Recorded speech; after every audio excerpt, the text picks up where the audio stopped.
নমস্কার বন্ধুরা, আমি রেশমি। মোটিভেশন উইথ রেশমি ইউটিউব চ্যানেলে আপনাদের সবাইকে স্বাগত জানাচ্ছি। ভিডিওটি শুরু করবার আগে একটা ছোট্ট অনুরোধ, সম্পূর্ণ ভিডিওটি মন দিয়ে দেখবেন আর ভালো লাগলে একটি লাইক অবশ্যই দেবেন।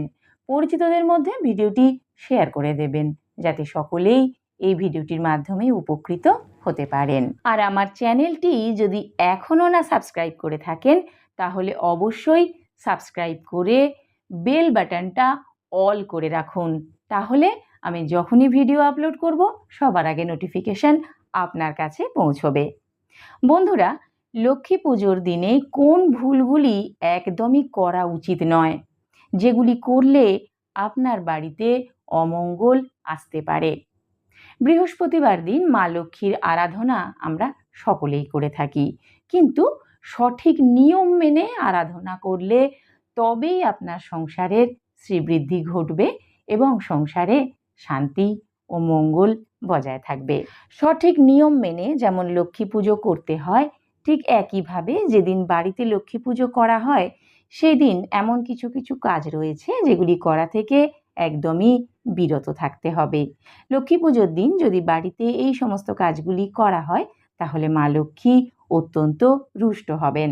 যে সমস্ত বাড়িতে লক্ষ্মী পুজো করা হয় সেই বাড়িতে মা লক্ষ্মী সদাই বিরাজমান থাকেন, সেই সংসার সুখে শান্তিতে ভরা থাকে। নিয়ম মেনে মা লক্ষ্মী দেবীর পুজো করলে আপনার মনের সমস্ত বাসনা পূর্ণ হবে। সংসারে সুখ শান্তি ধন সমৃদ্ধির জন্য মা লক্ষ্মীর কৃপার বিশেষ প্রয়োজন রয়েছে। সারা বছর মায়ের কৃপা পেতে হলে ভক্তি সহকারে এবং সঠিক নিয়ম মেনে যেমন তার পুজো করতে হবে, তেমনি ঠিক একইভাবে যেদিন লক্ষ্মী পুজো করবেন সেদিন বাড়িতে কিছু কিছু কাজ রয়েছে যেগুলি একদমই করবেন না। লক্ষ্মী পুজোর দিন এই সমস্ত কাজগুলি করা থেকে বিরত থাকুন, মা লক্ষ্মী অবশ্যই আপনার উপরে সদয় হবেন। লক্ষ্মী পুজোর দিন ভুলেও বাড়িতে এই 7 রকম কাজ করবেন না। আজকের এই ভিডিও থেকে জেনে নিন কোন কোন সেই 7টি কাজ। 1. মা লক্ষ্মীর আসনে কখনো সাদা বা কালো কাপড় পাতবেন না, তার বদলে লাল, গোলাপি ইত্যাদি রঙের কাপড় ব্যবহার করতে পারেন। এতে মা লক্ষ্মী অত্যন্ত সন্তুষ্ট হবেন। 2. দেবী লক্ষ্মীকে কোনোভাবেই পুজোর সময় তুলসী পাতা নিবেদন করবেন না। 3.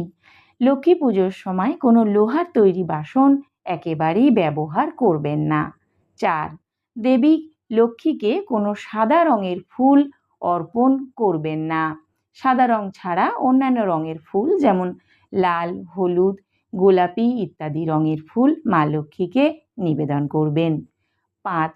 সাধারণত প্রায় সব পুজোর সময়ই কাঁসর ঘণ্টা বাজানো হয়ে থাকে, কিন্তু লক্ষ্মী পুজোর সময় ভুল করেও কাঁসর ঘণ্টা বাজাবেন না, কারণ এতে মা লক্ষ্মী প্রচণ্ড অসন্তুষ্ট হন।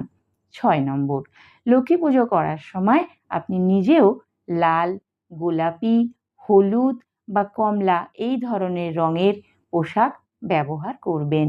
সাদা বা কালো রঙের পোশাক একেবারেই পরবেন না মা লক্ষ্মীর পুজোর সময়। 8.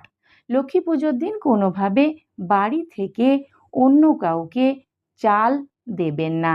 এটি করা অত্যন্ত অশুভ এবং এতে মা লক্ষ্মী রুষ্ট হন বলে মনে করা হয়।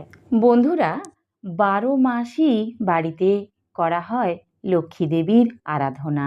ঘট স্থাপন করে বা লক্ষ্মীর সরা সামনে রেখে বা লক্ষ্মী দেবীর ছবির সামনে লক্ষ্মী পুজো করা হয়। গৃহস্থ বাড়িতে লক্ষ্মীর প্রতীক থাকে, সেটিকে সামনে রেখেই পুজো করা হয়। কেউ কেউ পুরোহিতকে দিয়ে মা লক্ষ্মীর পুজো করান, অন্যথায় যে কেউই লক্ষ্মী পুজো করতে পারেন। মা লক্ষ্মী সন্তুষ্ট হন আপনার মনের ভক্তিতে। ভক্তের কাছে তিনি মূলত সেটাই প্রত্যাশা করেন, তাই তার পুজোয় ভক্তিই হলো সবচেয়ে বড় উপকরণ। অন্যান্য উপকরণগুলো খুবই অল্প।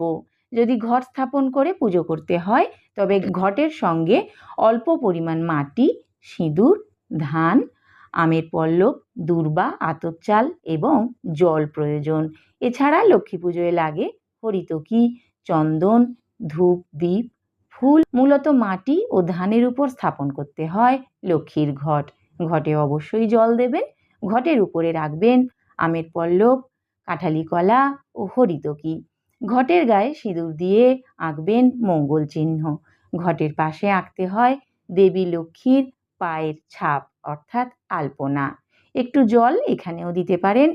মা লক্ষ্মী যে ভক্তের ডাকে গৃহে এলেন তার পা ধোয়ার জলই দেওয়া হয় আলপনার উপরে। বন্ধুরা, এই ছিল আমার আজকের ভিডিও। কেমন লেগেছে অবশ্যই কমেন্টে জানাবেন, আর কমেন্টে জয় মা লক্ষ্মী লিখতে একদম ভুলবেন না।